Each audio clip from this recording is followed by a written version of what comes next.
Good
evening, everyone. Good evening, everyone. Good evening. Good evening. My name is Canola Scott, Chairman of the Planning and Zoning Commission. At this time, I'd like to call the February meeting to order. Would you please stand with me just a moment for a word of prayer?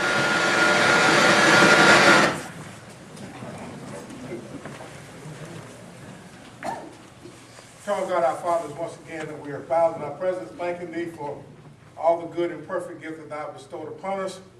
Our Father, we thank you for life, health, and strength. Our Father, we thank you for allowing us together to do the county's business.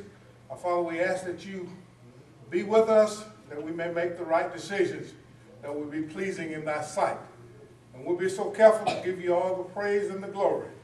In Jesus Christ's name we pray. Amen. Amen.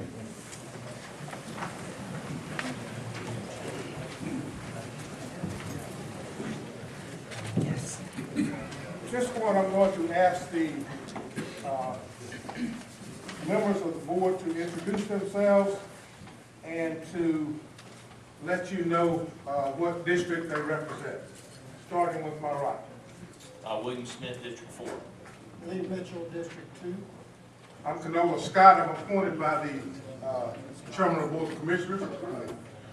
I'm Kenneth Bradley, District 1. Cynthia Fortson, I'm voted in by the committee. Bruce Gandy, District 5. And of course, we have our zoning administrator, Ms. Tracy Patrick.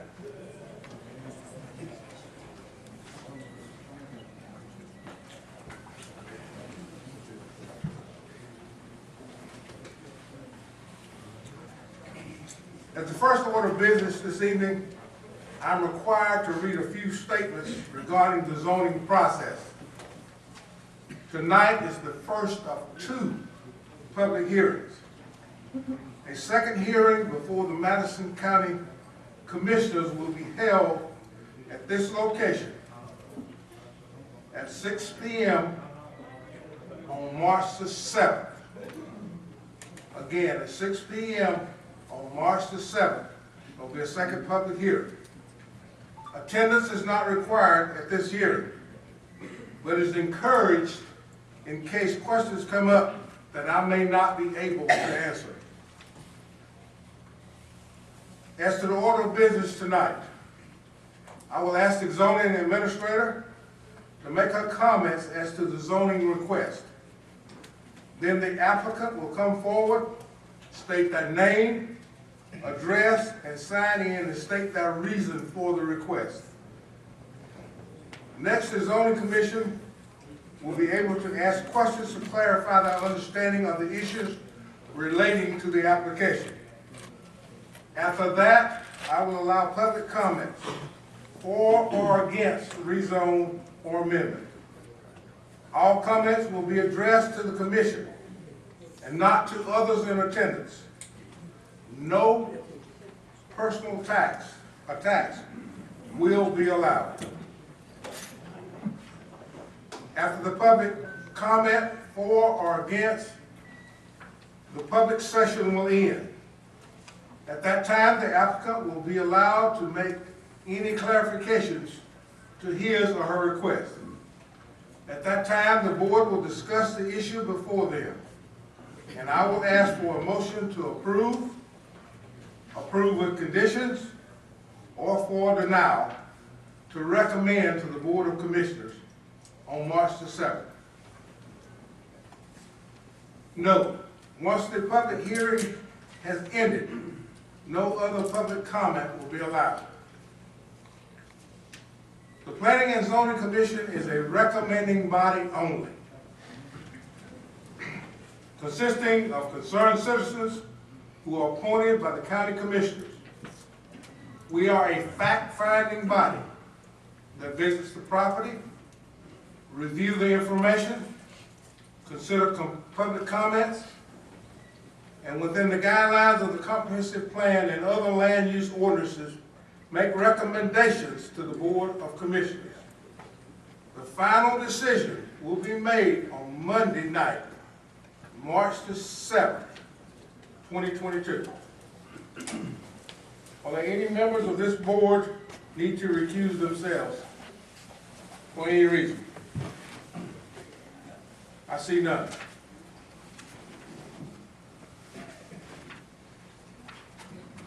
Due to the large attendance tonight, I'm asking that the citizens that want to speak limit their remarks to 5 minutes. This will allow more citizens the opportunity to speak.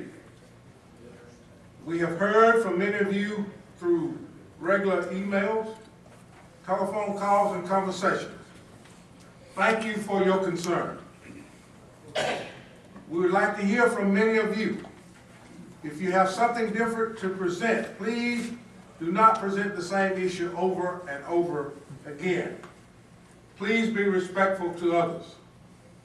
We're going to allow a total of 30 minutes per side for or against any rezone request.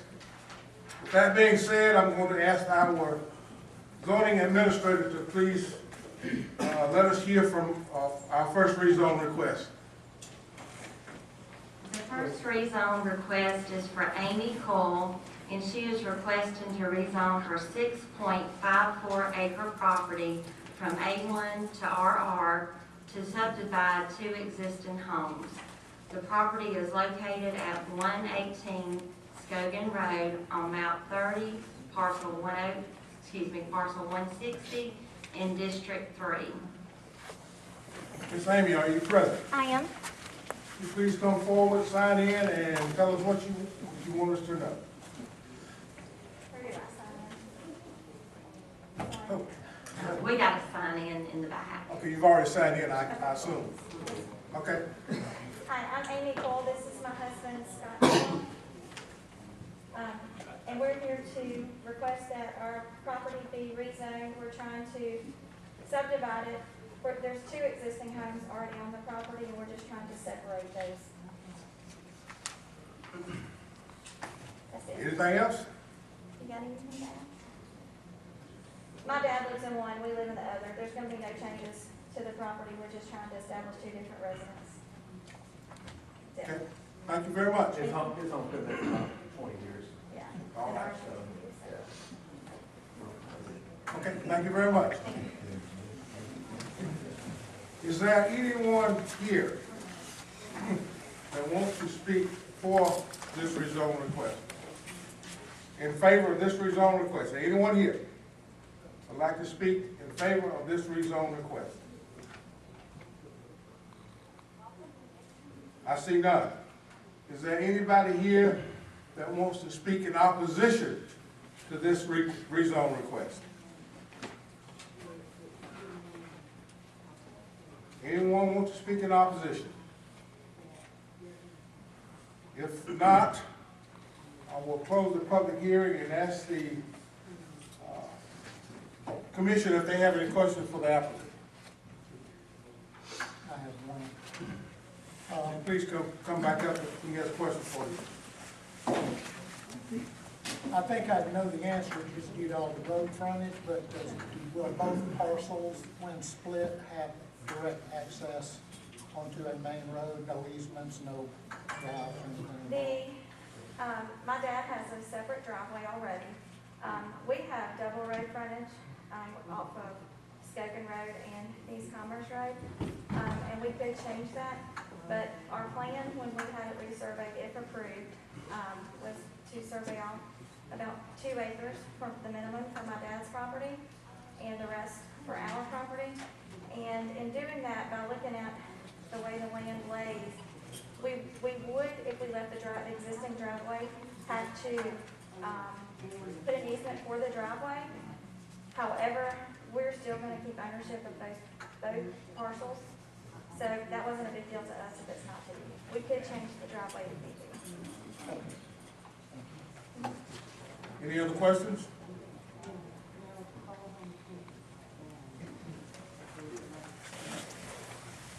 Anyone else? If not, I will close the public hearing and bring it back to the desk here and ask for a motion to approve or deny or approve with conditions. I'll make a motion to approve. I'll second. Moved and properly second that on approval, to recommend approval to the commissioners. William? Yes. Yes. Yes. Yes. Yes. Yes. The vote is 6-0 to approve. We will recommend to the commissioners on March the 7th for approval of this rezone request. Thank you. You do not have to be here, but I would recommend that you do in case you have questions that I cannot answer. Yes, sir. Thank you very much. Thank you. Tracy, what is our second rezone request? The second request is for Daniel Hardegree with Triple M Land Holdings LLC. He is requesting to rezone his 9.3 acre property from A1 to RR to subdivide into 4 lots to build homes.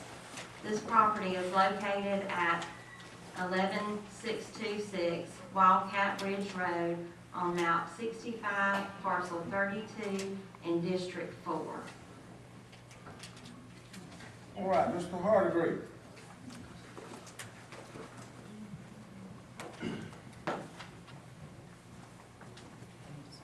Sorry, I can't hardly talk, my allergies are active. But, Please tell us what you want us to know. all right, that is, that needs to be adjusted. What we talked about with the neighbors is the large parcel is only gonna be 3 lots. The old home will sit on 1, and then 2 new lots will be split off of that. That's what's in my drawing. And then the 5 acre tract will just be split straight down the middle. Mr. Miller, he's here to speak in favor of it, he's my neighbor, and that's what we discussed. And I told him that I would plant a row of green giant trees for a buffer for him.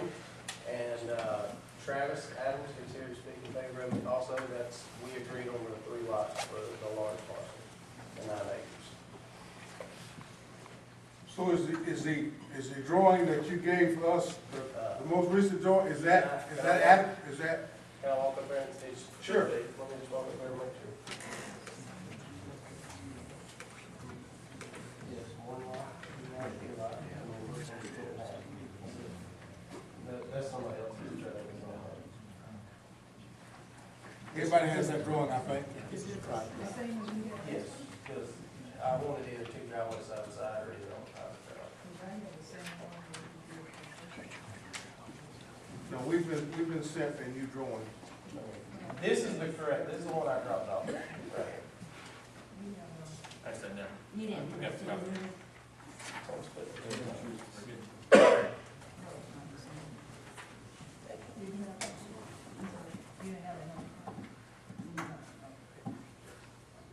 I gave that to Linda actually for she. Anything else you'd like for us to know? That's it, I've done what I was asked and talked to the neighbors and they're here to tell you the same thing. Okay, I do have one other question for you. Is the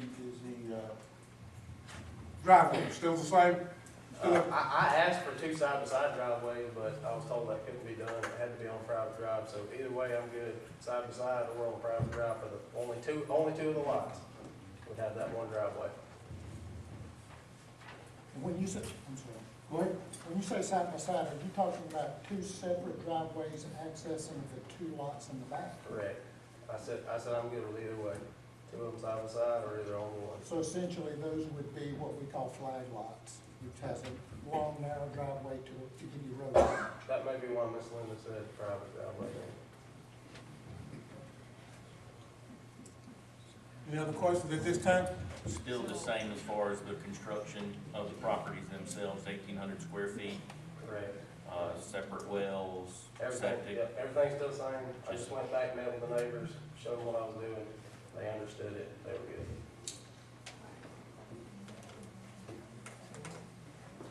So how many lots will there actually be after this? So there's only gonna be two new lots on the big parcel, because there's already a house sitting there, and it's one parcel now. So we're just getting two more lots out of that one.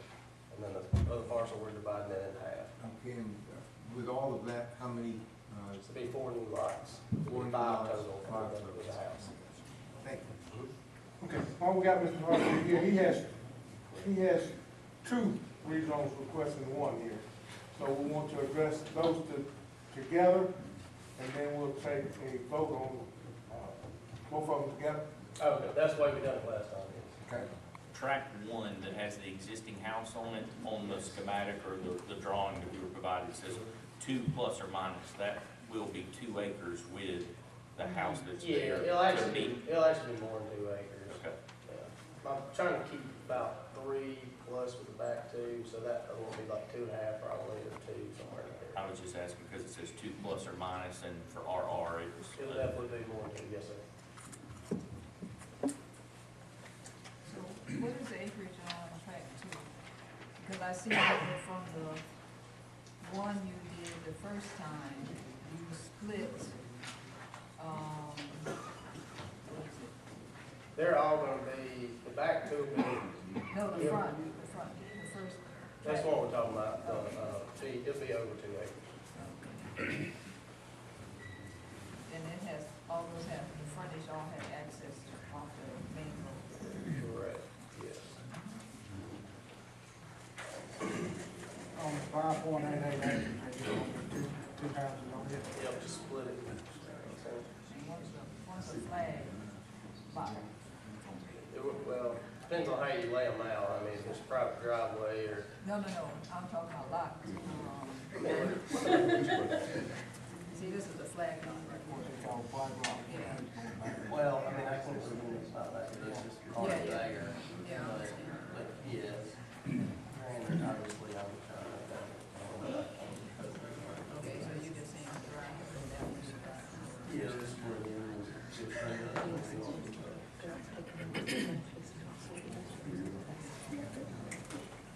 Okay. Have any additional questions, Mr. Harvey will come back up at the end. Thank you, sir. All right, we will now open the public hearing. Is there anyone here that wants to speak for this particular rezone request? Anyone here wants to speak for? Please come up and give us your name and address.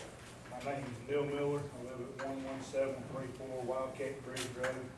Before, I was against it, but after talking with Daniel Hartree, we come to an agreement that he would supply a burial of trees on the property line to give a little bit of privacy. And I'm still good with it as long as he holds up on that end, as long as we can do the trees on the property line. That way, after he sells the property, somebody just can't come in there and just chop the tree down without my permission. So other than that, I guess I'm for it now. All right. Anyone else? I am. I was in disagreement, but now I agree with it. Oh, I'm sorry, Travis Adams. All right. But other than that, as long as everything goes as planned, I'm good for it. Thank you, Mr. Adams. Anyone else? Anyone else? Is there anyone here who wants to speak in opposition to this particular rezone request? Anyone here wants to speak in opposition?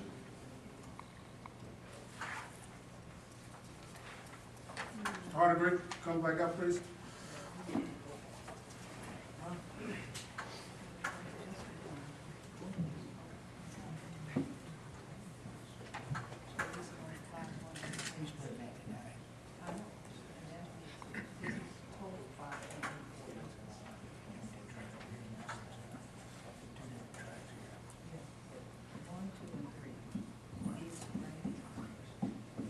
Okay.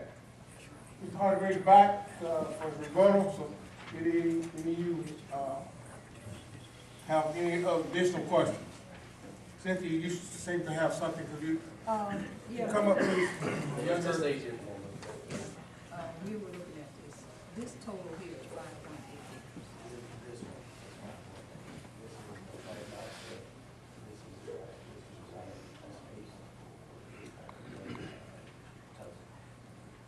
So this altogether, This goes from here all the way over here. so this altogether is at 8.4. Correct. It's one track now with the Oh. house sitting on it. We're just trying to do. Okay, that's where we need to be. Okay. Yeah. Good? We're good. Thank you, sir. At this time, I will close the public hearing and ask for someone to make a motion to approve the conditions or deny. With conditions.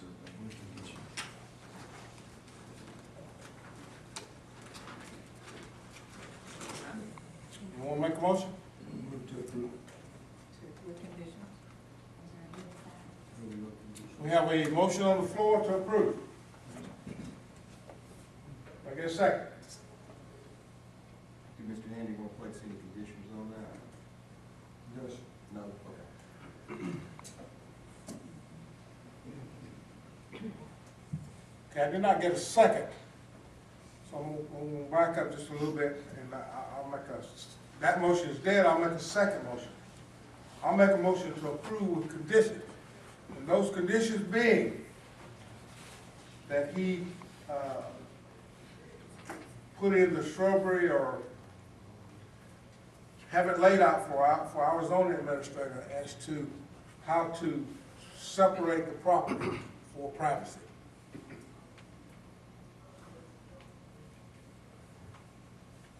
Now, do I get a second? I'll second. Been moved and properly second that this be approved with the condition that shrubbery or some type of, I don't know what you call it, Leland cypress be planted for privacy. All right, Lee? Yes. Yes. Yes. Yes. No. Okay, we have a 5-1 approval to the Board of Commissioners with conditions.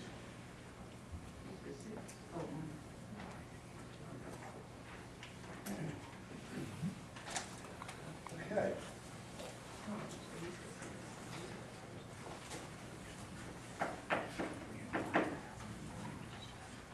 Obviously, we have a large group here for some reason. So that must be this last rezone request, and this is the last one we have. So Tracy, would you please let us know what this last rezone request is about?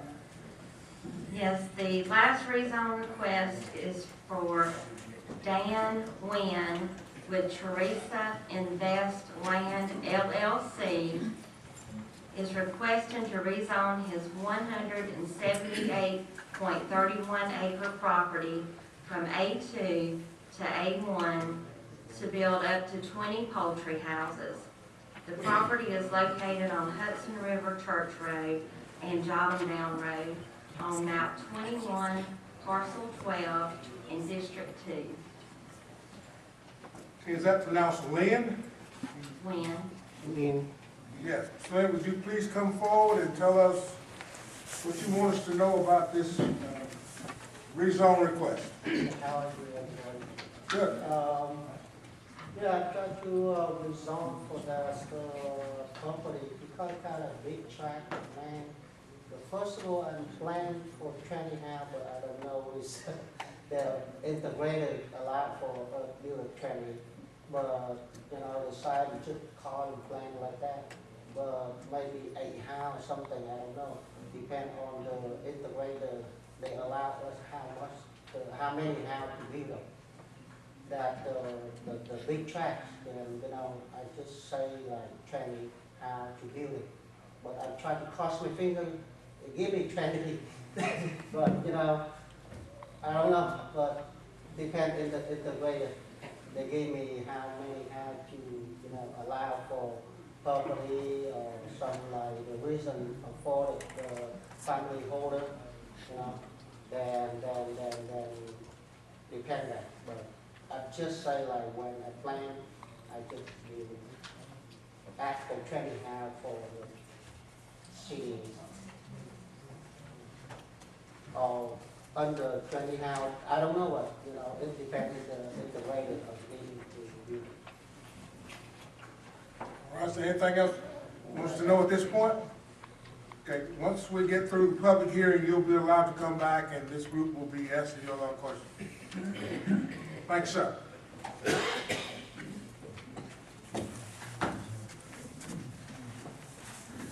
All right, we're going to open up the public hearing. Is there anybody here that wants to speak in favor of this rezone request? Is there anybody here that wants to speak in favor?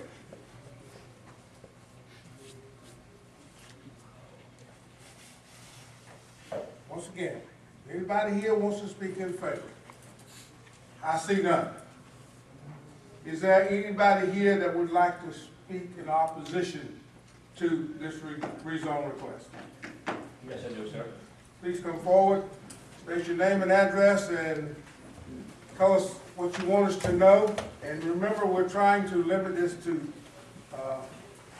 30 minutes and 5 minutes per speaker. All right. Please, sir. Thank you very much. My name is Victor Boucher. I'm the winemaker and the owner of the Boucher Winery. I'm located at 4506 Hudson River Church Road in Davisville. I would like to thank you to give concerned citizens of Madison County the opportunity to oppose this rezoning application. We are in this room with a large group of very concerned people from Madison County. And I would like to ask to all visitors to stand up if you're opposed this rezoning application. Can you please stand?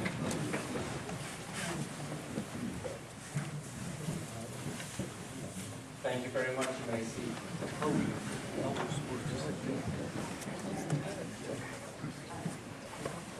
At the end of my presentation, I would like to give the chairman a list of signatures we collected in the last 2-3 weeks.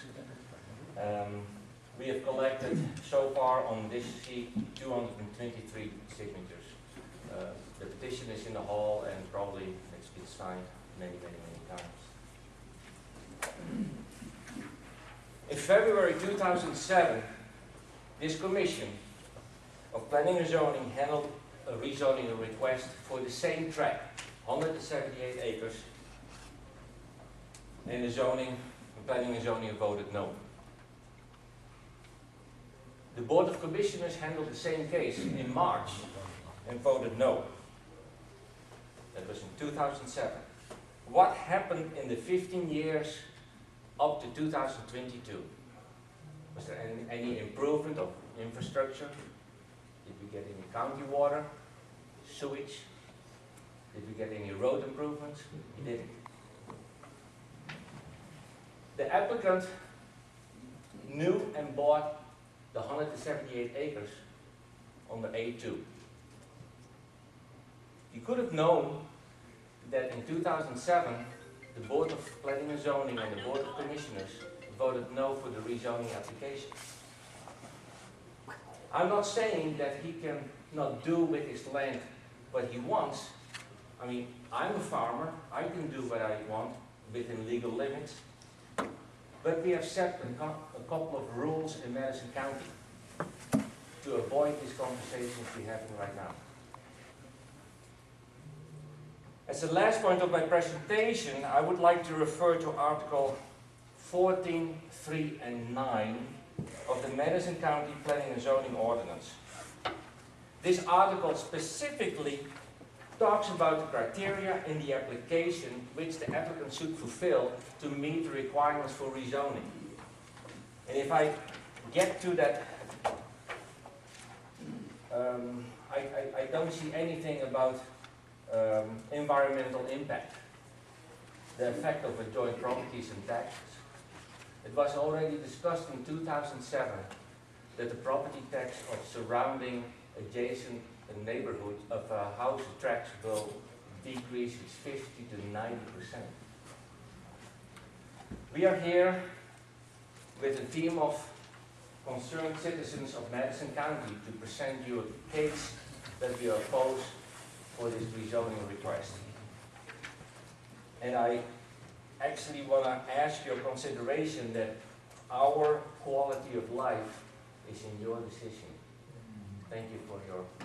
And I'd like to give the word to my next teammate discussing the water issues. And meanwhile, I'd like to give you...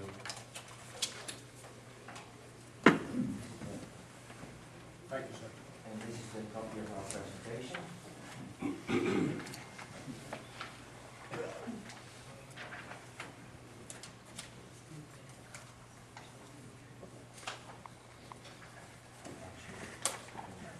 Please.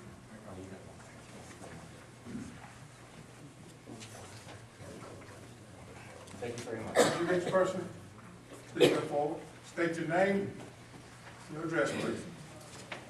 I'm Wendell Hamlin. I live at 4080 Jotham Mountain Road. I live right directly across the street from this application for rezone. We were here in 2007, as Victor had stated, and we spent a lot of time, a lot of effort, and a lot of money to make sure that this rezone was not taking place. And here we are again 15 years later with nothing that has changed.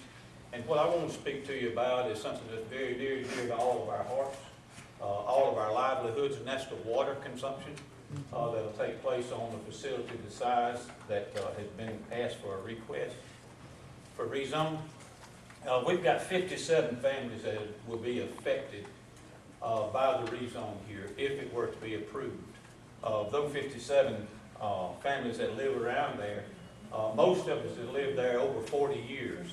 My family is a generation of families that have lived in that area all of our lives. Every one of those families are currently dependent on the supply of water from wells. All of our wells, a majority of them, are the bored wells, which are not the very deep wells. But we do have some that has the drilled wells that goes a little bit deeper. There's no other supply of water in this area, and no plans for any water system to be put into this area. The current application for the rezone is for 20 chicken houses. And we just heard him say he don't know how many he's going to put up there. If the application is approved, it could be 20, could be 40, could be 60. Who knows how many he can put in there. But all of my data is based on the 20 that he put in for his application for rezone. The consumption of water that will be used to supply these houses is enormous and on a daily basis. According to the University of Georgia Poultry Science study, it shows that over 108,000 gallons of water per day will be consumed by the 20 chicken houses just to feed the chickens. So if you take that much water just to feed the chickens, and we know, we all live in the South, it gets very hot in this area, that you got to cool those chickens and keep them cool. So they use cool cells to make sure that they can cool the houses down. According to this study from the University of Georgia, it'll take 3,300 feet of cooling pads to cool these 20 industrial-sized chicken house farms, which is another 180,000 gallons of water per day being pulled from this area. If you take and add up all the water that's going to be pulled from this area, not to count the water that's going to be used for the cleaning, for the washing out, for the cleaning out all the troughs, to clean out everything that you have to do in the chicken house, is probably another 10 to 20,000 gallons of water a day that will be used for just general purposes. So now that we're talking about 2 million gallons of water each week pulled from this area. When this amount of water is pulled from any area, it causes a cone of depression. Anytime that you drill or pull that amount of water out of anywhere, any place, it forms what they call a cone of depression. It's going to cause the water table to go down in our area. When you pull out 200 to 300 gallon of water a minute out of this area, the cone of depression is going to cause all of the water to filtrate into these areas where the water will be siphoned from, and then the water table is definitely going to drop. There's a case study in 2019 of them pumping about the same thing for the CAFO houses, which will be pretty much the same thing, and they've caused a quarter of the wells in that area to drop, to lose their water, and the water table to drop 100 feet. So with that cone of depression and with our water table in that area dropping over 100 feet, none of our wells are 100 feet deep. I've got 4 wells on my property. I've got 2 drilled wells and 2 bored wells. Neither one of the bored wells is over 60 feet deep. So if you drop that down to 100 feet, I'm either going to have to dig past 100 feet or I'm going to have to be supplied with some other water. Where's that water going to come from?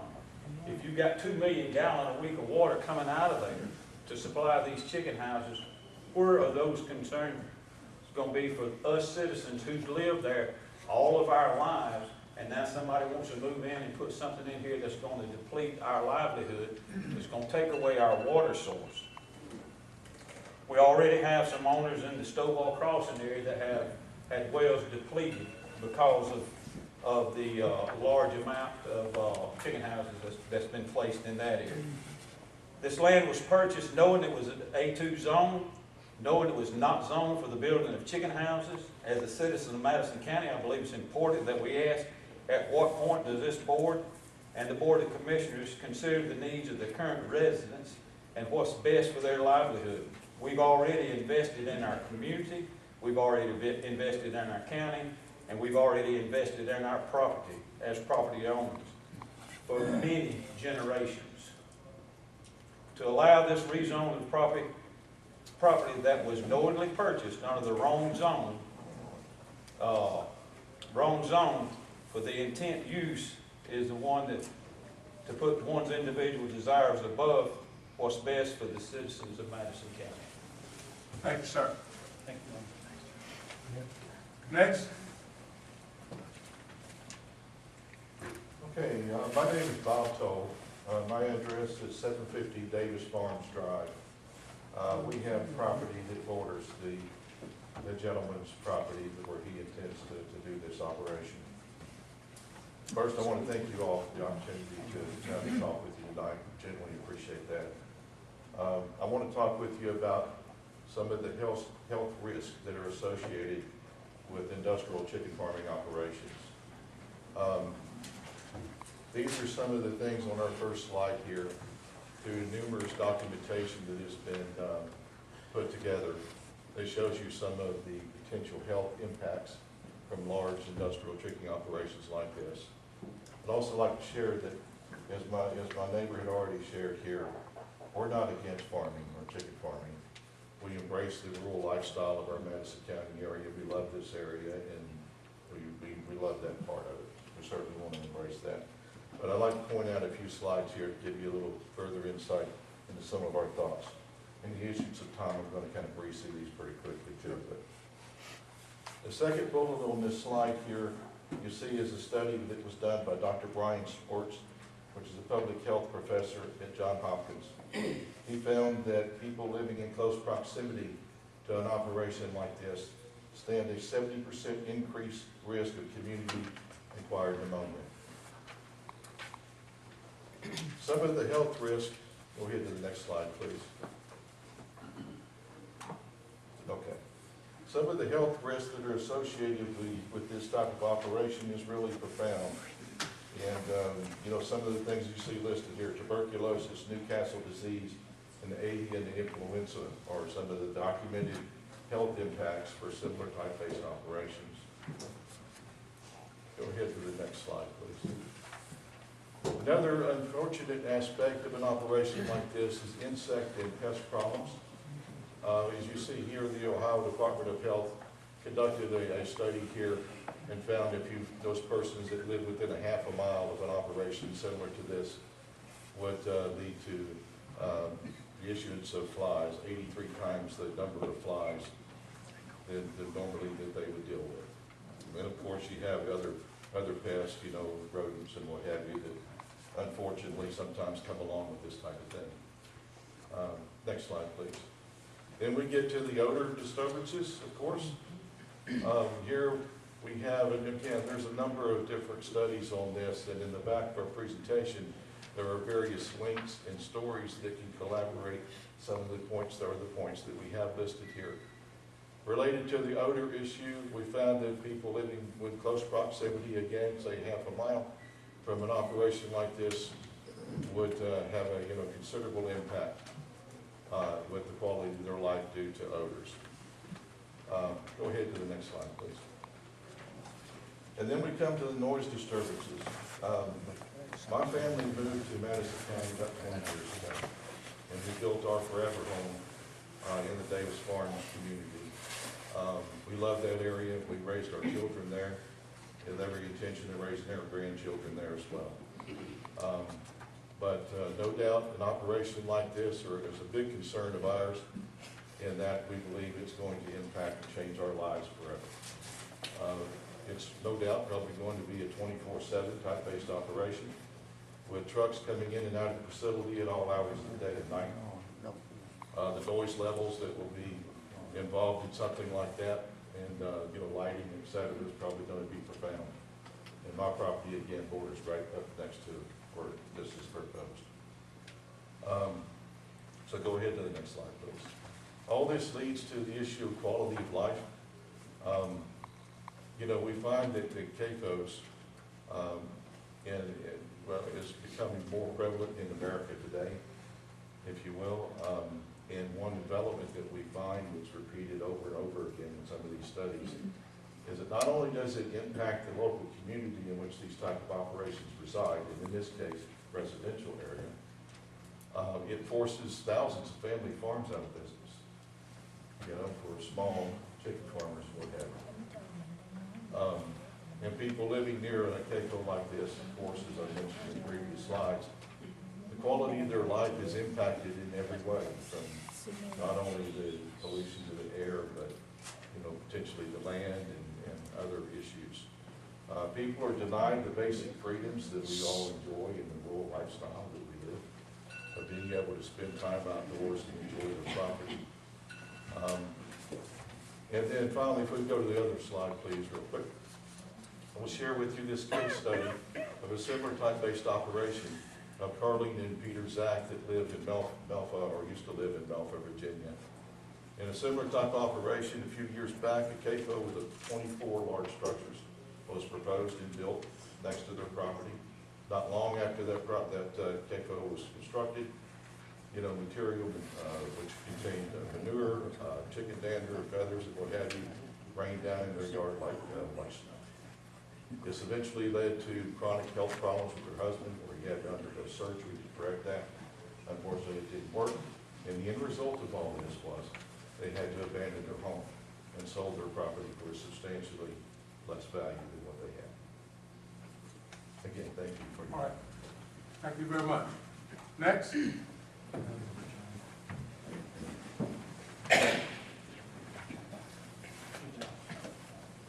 evening. My name is Billy Norris. I live at 470 Dunman Drive.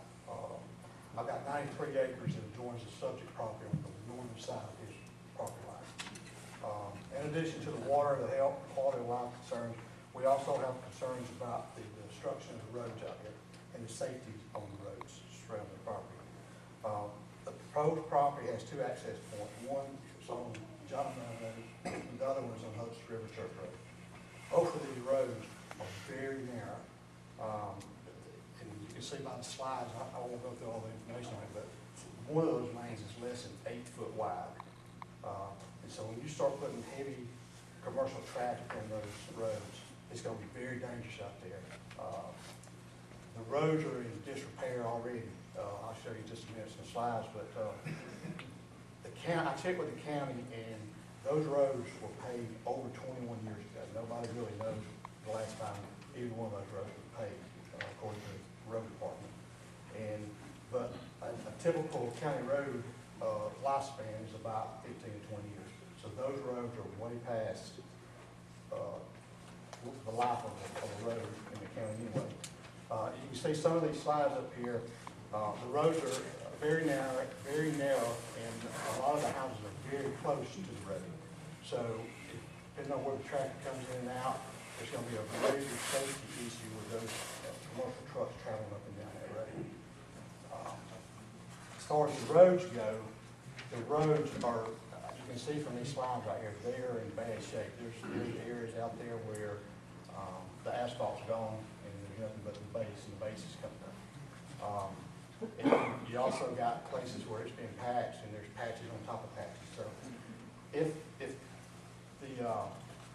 this thing goes through, the amount of traffic will be on the road, it's going to, basically these roads will be all pieces in no time.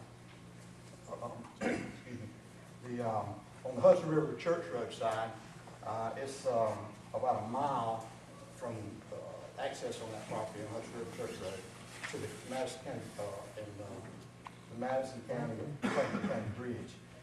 According to the road department, nobody knows what the weight limit is on that bridge. DOT doesn't know, Madison County doesn't know. But that bridge was built in 1963. And so at some point, it's going to have to be replaced. And when it is replaced, then most of that traffic, if approved, would have to be on John Down Road.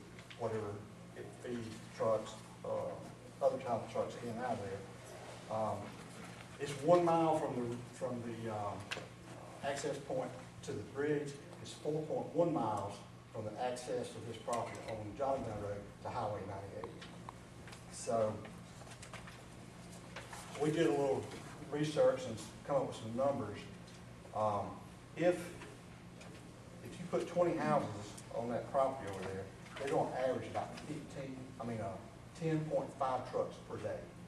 Feed, catching, not all at one time, but there'll be multiple times when there'll be more than that, and other times when there'll be less. But on average, for all the vehicles that's going to have to put out there on that property, it's about 10.5 trucks a day. That's times 2, because they got to go out, come back. So you're looking at 21 trips on these roads out here every day, commercial trucks back and forth to a 21 house facility. It's not only going to cause a safety issue for everybody on these roads, but these roads the houses are very close to the road. You got kids out there catching the bus. They're out there in the mornings. They're out there getting off in the afternoons. You got the buses that come up and down the roads. And when you put that type of commercial traffic on the roads with these buses, it's going to be a safety issue. Very, very bad safety issue.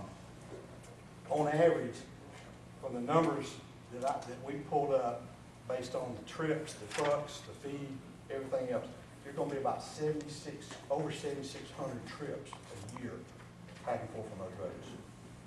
feed trucks, catch trucks, gas trucks. It's a tremendous amount of vehicles out there. Now, if you talk to the poultry company, they're gonna tell you it's gonna be 1.5 trips per day. They don't count all the shaving trucks, all the litter trucks. It's gonna be massive for that many houses. According to a couple of reports done from the University of Missouri and the University of Tennessee, their ag extension recommend that any large developments of this type should have access by means of a state-maintained highway. And it should be hard surface highways with bridges that permit large trucks on. And this property has neither of that. They're not there. Let me just wrap this up really quick. Is my time almost up? Yes, sir. Go ahead, try to wrap it up. The main issue for this whole thing that's concerning to us is the zoning part. If you look at this tract of land, around this tract of land, all the properties around it are either zoned A2, they're zoned RR, or they're zoned A1, but those A1 zone properties are restricted by deed. They can never have chicken houses, they can never have hog houses, they can't even have mobile homes. So all the properties that used to be in the Davis farm, which is 400 or something acres, that property is all deed restricted. So virtually, if you were to rezone this, you would be putting a zoning on a piece of property that none of the property around would match. It would be basically spot zoning. You'd be allowing them to do something that nobody that touches this property can do. So that's the biggest point that we want to make sure y'all see is that just because those tax maps show A1 zoning on it, it's not A1 zoning. It's A1 zoning with deed restrictions, which is a really big thing because it makes those properties more restricted than A2 zone property. And so if you allow this, it would be totally opposite of the rest of the property around here. All right, sir. Is that it? Yes, sir. Thank y'all very much. We appreciate it. And we would just hope that y'all would put yourselves in our shoes as people in this community and make a decision that's fair and considering the zoning and the people that live here. Thank you very much. Thank you, sir. Anyone else? Anyone else? Sure. So, my name is Kyle Rawson. I grew up 4088 John Down Road, the land directly across from the property that's in discussion for rezoning. I didn't prepare anything, I wasn't planning on speaking, but I would just like to give you my view of it. I grew up in Madison County on land that my grandfather bought after doing 27 years in the Navy. He bought 50 acres, he split it up, made a cattle farm. Myself, my sister, my other cousins, we all grew up on that cattle farm, straight across from his property. I'm just asking, if you live in a place right now that you're gonna consider your forever home, could you imagine taking your grandkids outside to show them how to put up a fence or work with animals? You know, we're not sitting here saying that we're against chicken houses. There are chicken houses on Down Road, and we have great relationships with those owners. And it's been that way since I can remember. We're just asking you to please consider how it's going to affect the future generations, not only us, but the future generations for where I, my cousin, my sister, would love to build on family land. And we're not going to. I will not put another dollar in Madison County if this goes through. And I'm not saying that, you know, to drive it home. I just, if we sell that land, if this goes through, there's no reason for me to be here anymore. And it's a shame, because some of my precious memories with my grandfather are from that land and being taught there. Thank you. Thank you, sir. We have about 8 more minutes. My name is Sonny Austin. I live where that guy grew up. He's a great kid. And I have this map here from this. And it shows all the properties. And George's piece of property. All right.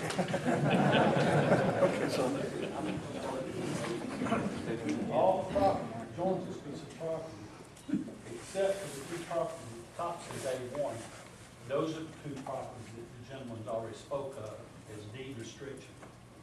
All of them is zoned R1 or A2. None of the properties zoned there. Another thing, I was looking at the application. What, there's 16 things on that thing, guys? 15 of them says this should be denied. It says, does it fit the application? No. Does this fit the application? No. It's 15 of those items of the 16. If you'll take a look in your package, you'll find it says no. Thank you very much. Just a few more minutes. Be a minute. Come on up. My name's Alan Brock, and I live at 138 Davis Farms Drive. I haven't been here as long as my neighbors here. I've been here about 10 years. I got a beautiful horse ranch right at the bottom. I'm about a couple of properties away from this project. And this place is the highest point, basically, in the whole area. So basically, all our farms and ranches and everything else, that's our backdrop. And beautiful pastures going up to it, there's trees up there, it's beautiful. Somebody wants to build a house, put a couple chicken farm, whatever, that's fine. But if we're gonna set a huge corporation chicken farming outfit right on top of that, that's what we're gonna see. That's just right up the hill from 50-something places. So the only thing I wanna say is, that'll just totally change the whole area. And you know, our community is such a beautiful community, and people love living here. But that just changes the whole culture of our area. So I'm just asking you guys to, you know, take that into consideration. Appreciate it.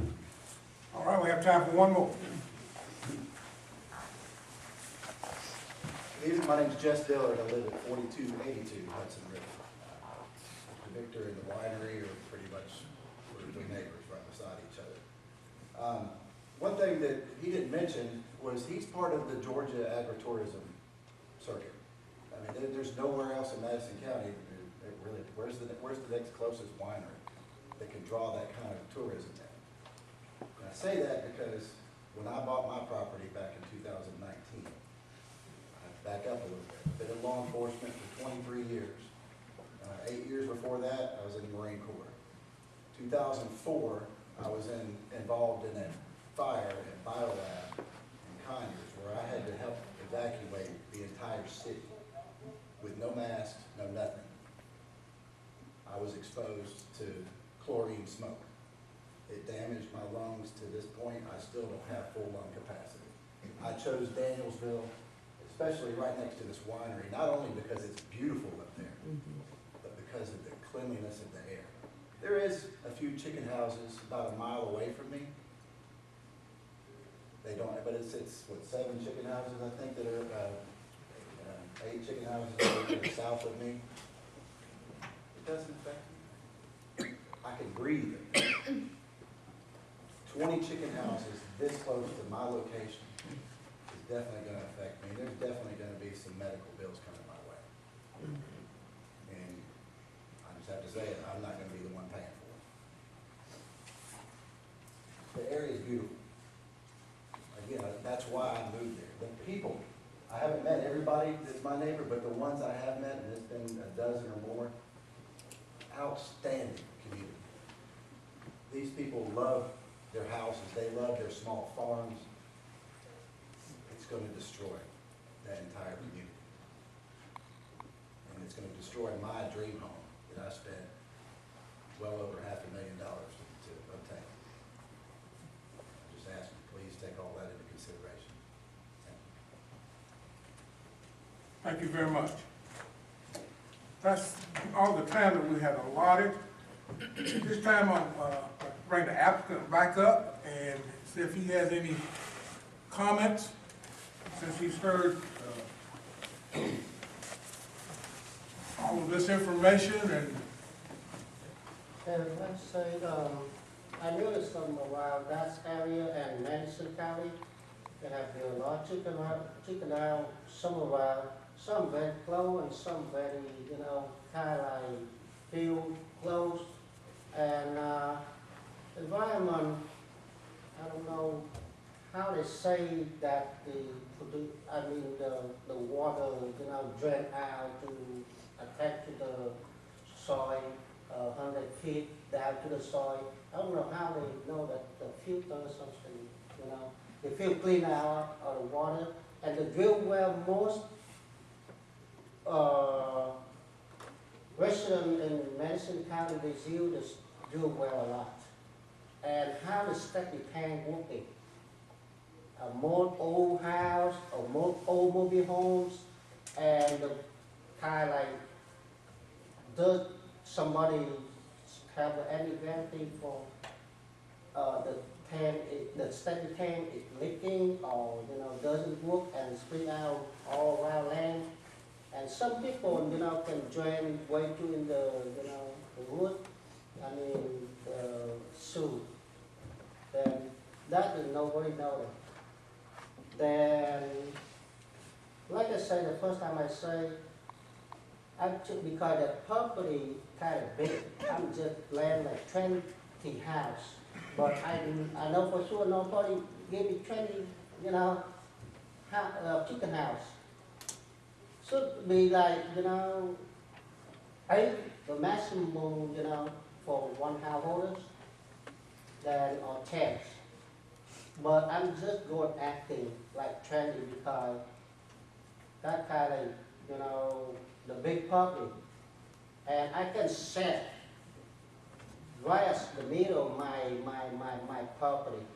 Because I can, people, everyone have, make the income, make them, good for future for children. We send it to, and we pay a lot for the tax and we pay a lot for, I just like surround that area. We have a lot you can have. And we totally like how much the water out to surround the land. People know that?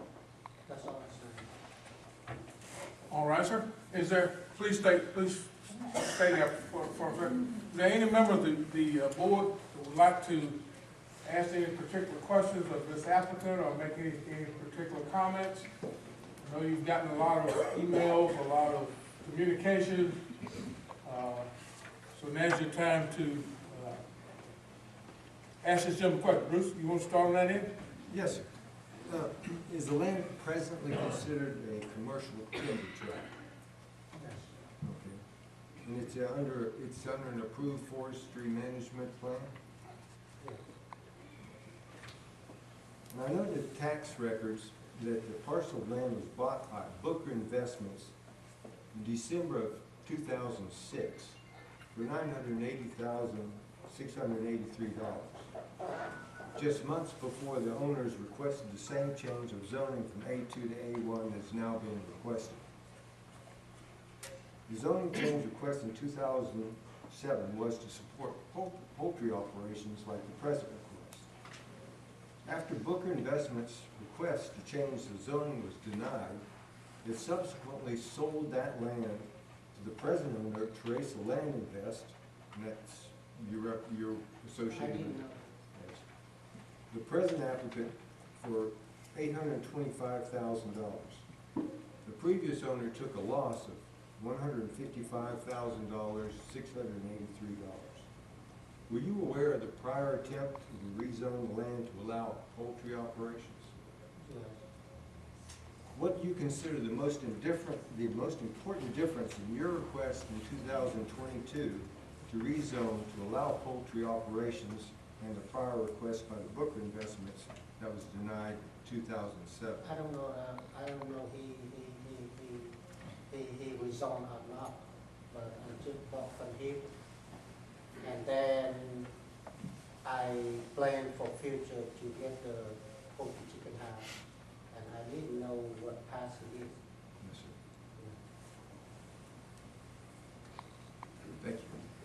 Thank you. Okay, yes, how do you pronounce your name? Dan. Dan? Dan. Dan? Yes. Okay. Okay, Mr. Dan, there's a lot of concern about water consumption. And, when you purchase the land, I mean, for these chicken houses, do you know exactly how many you wanna put on that land? You're saying 20. Is that because That of, should be 10, because of the company that you're dealing with is requesting you to have that many? No, I have no contract for. Oh, this is just gonna be a Just family? Yeah, for family, Are you planning on living on the land? yes. Okay. Now, do you know how much water for the 10 houses? Do you know how much, deep a well or how big a well you're gonna need? I don't know. You don't know that? Yeah. It depends that property, you never know when we did that, and don't know how deep it is until they did the water pipe, you know, and we don't know. So you don't know how much water you will be consuming? Yeah. Okay, so another is there's there looks like two entrances, one on Johnham Down, and there's another one on Hudson River. Yeah, which one are you trying to use? The John Down, because John Down very big state for the engine.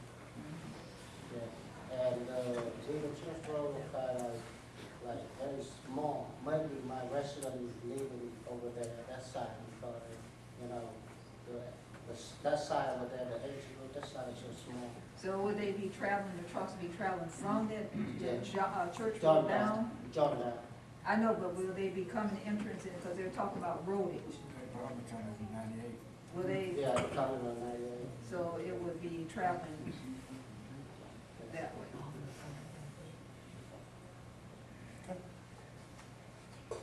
Yeah, there's 178 acres on that property. Why, well, you got it drawn up on the map, you can put it close to the line. Why not put them in the center of the property? Oh, when I applied, and I just said like, put the on the, you know, I don't know, because the setback, you know, how much the setback they require, and I just said like, you know, on this side and that side like this, and maybe way to attack this center property. Then I don't know is how the regulation require to set back. I don't know. That's why I just thought about. I just thought it in there. You know, I don't know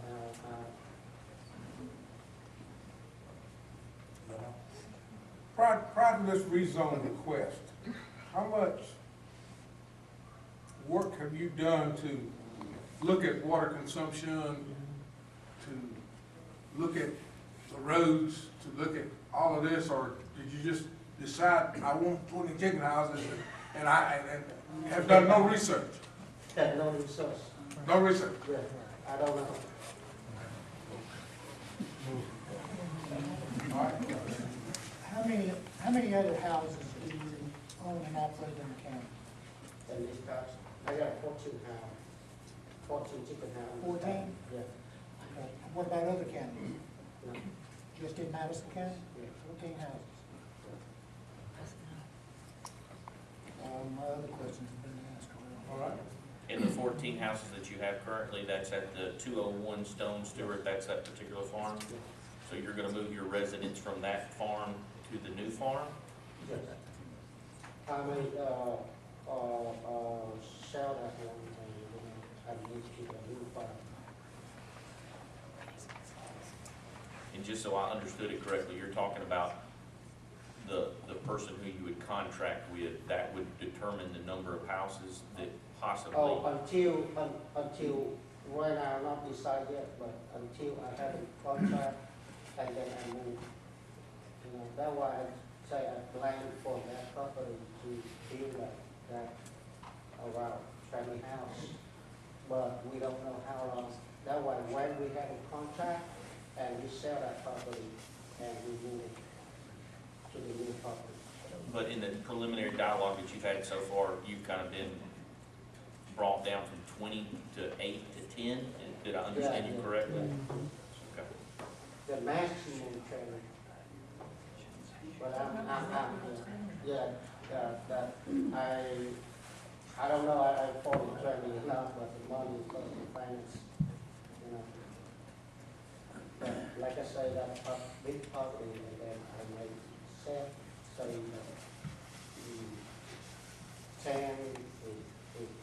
10 or 12, that is affordable for my finance. Good. All right, sir. Thank you very much. Before we leave this, I want to ask our county attorney one thing that I'm not clear on, that was brought up, was the deed restriction as far as the land itself, as far as the rezone. I don't really believe that has anything to do with it, but that's your. Well, yeah, first of all, the county doesn't enforce deed restrictions. That's between landowners to enforce that. But second, Mr. Roach was just showing me that he didn't find any deed restrictions on this subject property, correct? But this one was a Davis farm, that was a big one in question, that's going from county. Okay, so you didn't find any restrictions on the neighboring property either? In the property, it just says it must be conforming, that's the deed on record. Okay. Yeah, I mean, I haven't done a title search, and I doubt anybody has. So we need to get all the information that we can to make the appropriate decision, so the county does not enforce Deed restrictions. deed restrictions. Correct. All right? Christopher, would you like to speak as far as the county, as far as the county perspective, where we're going and what we're trying to do? Before I do that, does the board have any direct questions for county, for anything? I know that you've got some information about water. Is there anything you can share with us other than what's already been shared about water concerns? Yes, sir. What the USDA and, I hope can everybody hear me in the back since I don't have a mic? Get down. I get some thumbs up, all right. Push from the diaphragm. I went online using what USDA and GDA use to determine what a poultry mortality area would be, what's acceptable. With where the chicken houses are, where they were set up, has to work with waters of the state. We do have 2 live springs coming off the property. With that being said, there are multiple areas where the state and federal government would allow poultry burial on the property where it would not affect any waters. This is broke down through not just parcels, but different variations depending on the soil type. It's drainage, it's annual drainage, what type of soil it is. If it's from loamy sand to cellulose clay, Gwinnett sandy loamy, unless you're a geologist, it's dirt. Needless to say, it would meet for 20 houses what they require. Going in using ground penetrating radar from global positioning satellites from the United States federal government. The subsurface water management for this area, all surrounding areas are not on an aquifer system. They're pushed up through granite. If they could lose water today, then they'd have to frack, like Forson's drilling. They'd have to frack or they'd have to go deeper. But as it stands right now, the property has 2 natural springs coming up that are producing in excess of several thousand gallons a day. Surface water retention, 150,000 gallons a day that make it to the surface on his property alone, not including surface properties. Then the subsurface water management, how it would drain off. There's no way his property, what's indicated in red, is considered a safe zone. Everything on his property would remain on the surface and not be able to enter the table through the granite. When we go in, I did request information about how deep various rocks, whether it be blue granite, tiger eye, white calcareous, or siliceous granite. But we do have the water safety for that number of operations. Be safe water-wise. Do you have any information on taxes? On taxes, yes.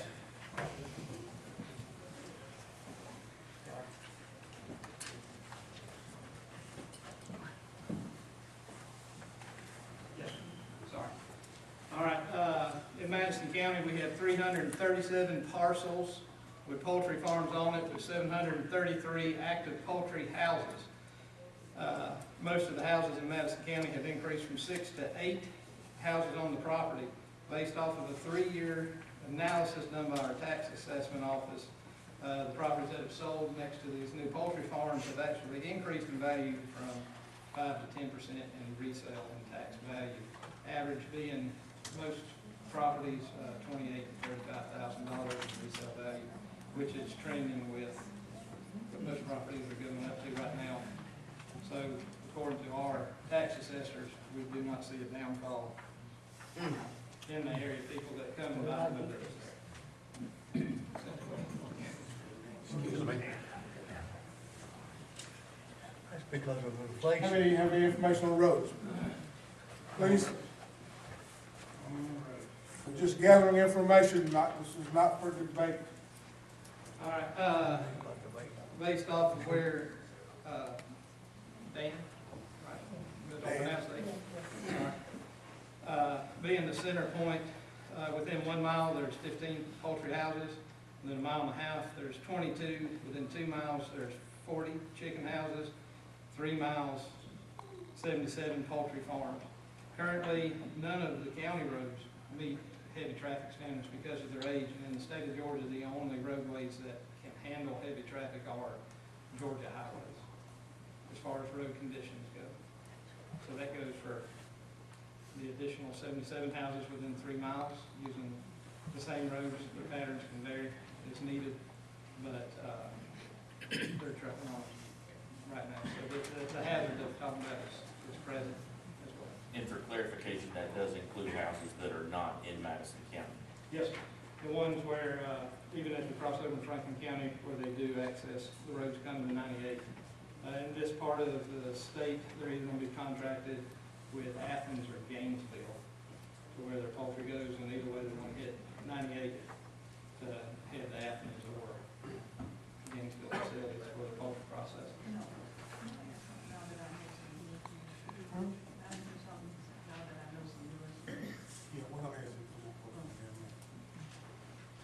Finished? That all? I was just turning around to see if you have anything else. I think that gave us, that's what we wanted to know. I have a few more questions for Dan here.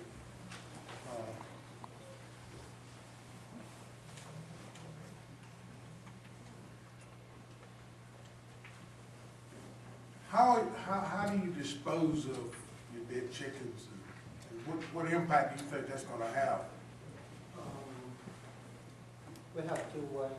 One, we get a chicken pig, and with the leftover chicken pig. And the other way, we have a stockpile for USDA build for let us build stockpile to get the chicken oil, to get it there.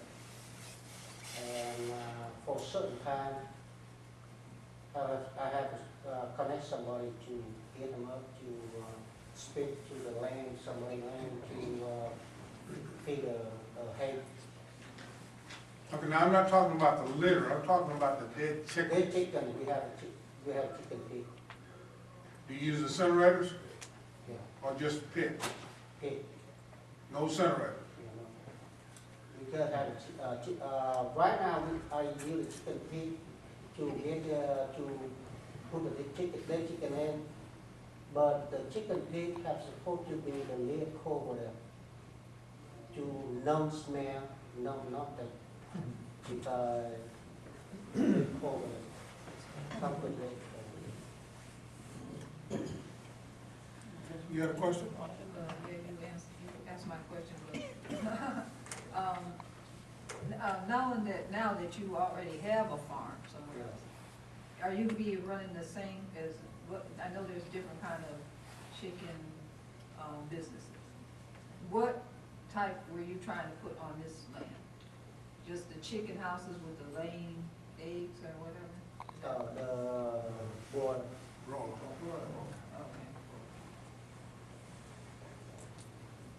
Okay, any additional questions? Any more? Thank you very much, sir.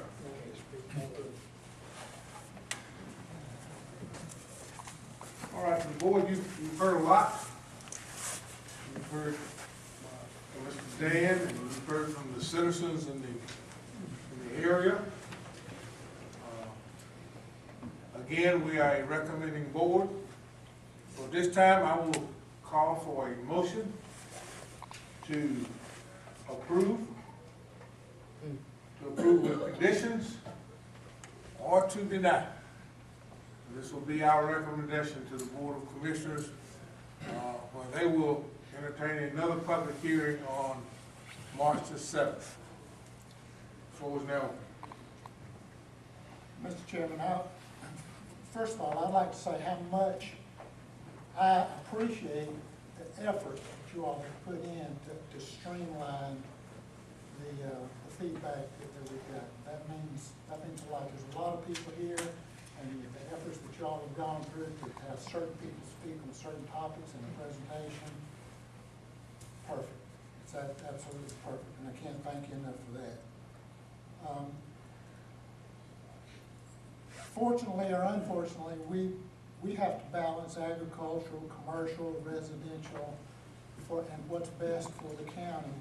I do believe that there is some, based on everything that I've heard, that I believe there's some room for compromise here. I'm ready to make a motion, unless there's other people of the board that want to speak before I do. So I can make a motion. Okay, Bruce? If you don't mind, I would like to say a few things, because needless to say, there's been a lot of wrangling about this. Personal, and I mean, everyone's been very consumed with thoughts about this. It's a very hard rezoning request we're entertaining. The competing factors affecting the request are complex, and, as is obvious, there's considerable public interest in the action of the Planning and Zoning Commission. The topography of this area in question is hilly. The roads are narrow country roads, and there are considerable numbers of residents close by. There are also chicken houses close by, many of them. However, none of those poultry operations are as intensive as the proposed 20 chicken houses would be. The existing chicken houses generally consist less than 10 houses on a family farm. As I prepared for tonight's public hearing, I turned first to the article of our zoning ordinances, titled Objectives. Once again, looked at the purpose for zoning standards and permissible use.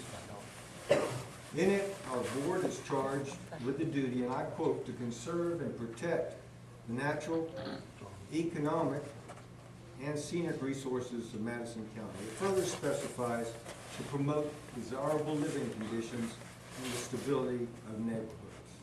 That's in our objectives. The tension between economic development and preserving the character and stability of neighborhoods is recognized in our zoning ordinances. I personally and sincerely believe that the right to privately own land and to work it in the way the owner wants to is the foundation of our democracy, and any infringement on that right must be fully justified. Further along in our zoning ordinances, there is more detailed guidance for us. In section 14, the Planning and Zoning Commission is required to consider 17 factors for every request. I think a gentleman alluded to that earlier. The intent is to, and I quote, balance the interest of promoting the public health, safety, and general welfare against the right of the individual for unrestricted use of property.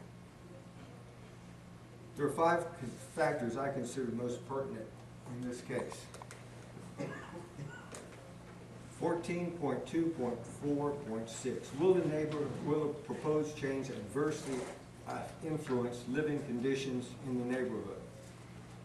There are many residents who believe it will. 14.2.4.7 will a proposed change create or excessively increase traffic congestion or otherwise affect public safety.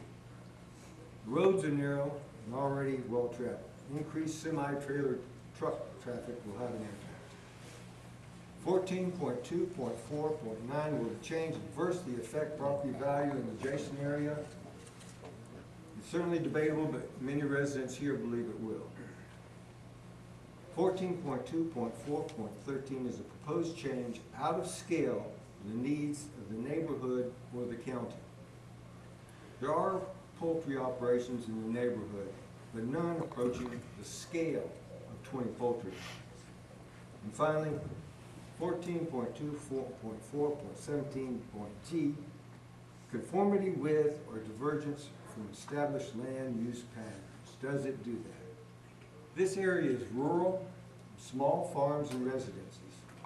The proposal to bring an industrial level operation that does not conform to the proposal brings an industrial level operation that does not conform to present land use patterns. That's all, sir. No one else? Before he makes his motion. Oh, well, going on, basing on both of what both of them are saying, and our information from the county, I went out there and spoke to neighbors, and I know the concerns, and I know, I'm also believe that a person purchase land, they should be able to do what they want on their land, but there's compromising, I hear too, also that there should be some compromising here, because what they're saying, it did not affect the sale value of homes and the water, no water effect. But also, I live near chicken farms and I know that smell. So, and you can't enjoy your life out there with that smell. I mean, you have to get to the point where you kind of tolerate it, but I understand the smell of it. So, like you said, this is a very difficult, because you have both people that have their pros and cons of the arguments about why I should do this, why I should do that. And some of the points that were brought before us from the neighbors was said that the property value didn't go down. So, but like you said, according to our standards, it does raise a point that most of these were not, but I'm just saying I see a compromise. I too. Sorry. Keep it brief. I want to be as respectful as y'all have with organization of your time, your thoughts, and what y'all brought to the table. So I'll likely do the same. The greatest challenge that I have, even in a compromise, is a change in zoning stays with the land. And how does that affect down the road? And that's one that I continue to grapple with. So that's the only thing else. I do thank the people that have reached out and everybody that's in this room. Please stay engaged, not just on this issue. The county needs all of us. This is what makes what we have so special, is right here, right now. Thank you. Amen. I too want to thank all of you that have reached out, particularly you folks that have done all this research and went through. You know, I know a lot of times we face issues, well, it's okay as long as it's not in my backyard. Well, that's true in a lot of cases. But I too want to encourage you to not just for this particular case, turn out when there's issues that will affect this county, that's going to affect the way, our way of living, whether it's in my back door or 10 miles from me. Because overall, it's going to affect all of us as far as taxes. When we talk about roads, when we talk about water, when we talk about the comfort of life. So I know we're gonna make a decision tonight to recommend to the Board of Commissioners. I want to encourage you before we make that decision tonight to please show up on March the 7th, just like you did tonight, so you can present to the people that's actually gonna make the final decision, to let them know how you feel and what you feel about this particular rezoning question. With that, we're going to go ahead and entertain a motion. Again, to approve with conditions, or to deny.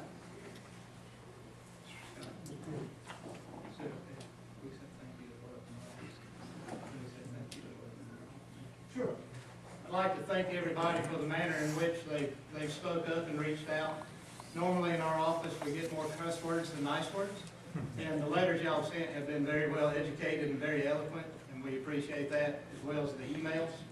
And that's what's come down to us, and I know on behalf of Ms. Tracy and myself, we really appreciate the level of respect and candor that y'all provided us with, and the questions that you've posed to this board and your BOC members.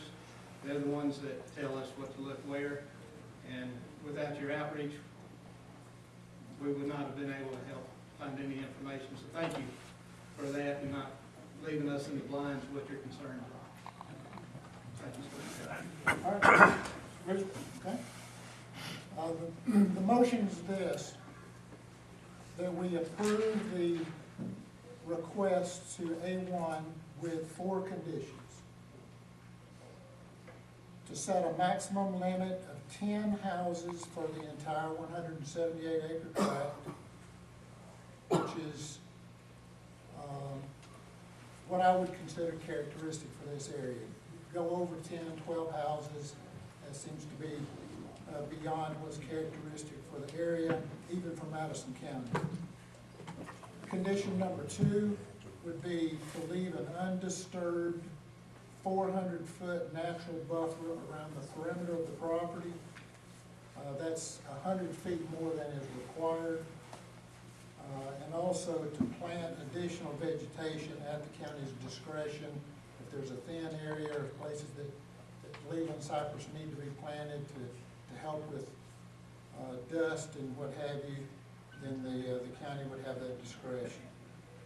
Condition number 3, the houses would be placed with the exhaust aimed at the center of the property and not toward property lines.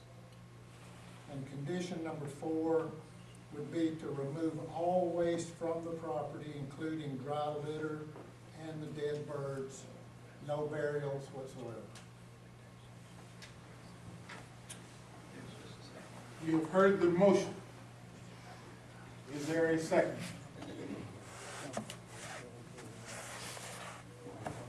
Heard the motion. Is there a second?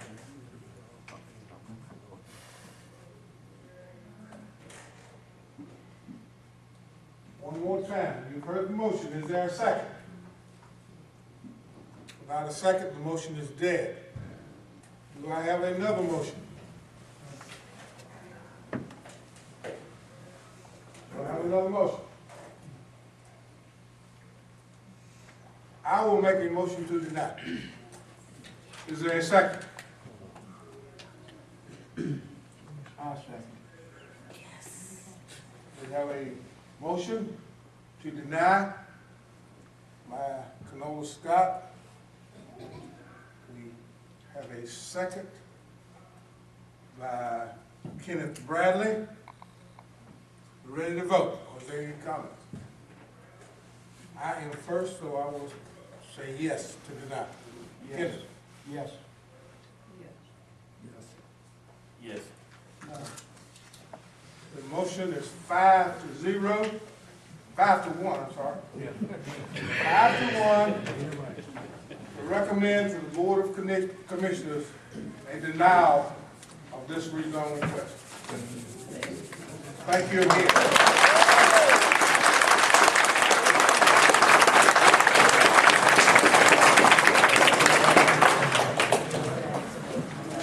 Good afternoon. What they say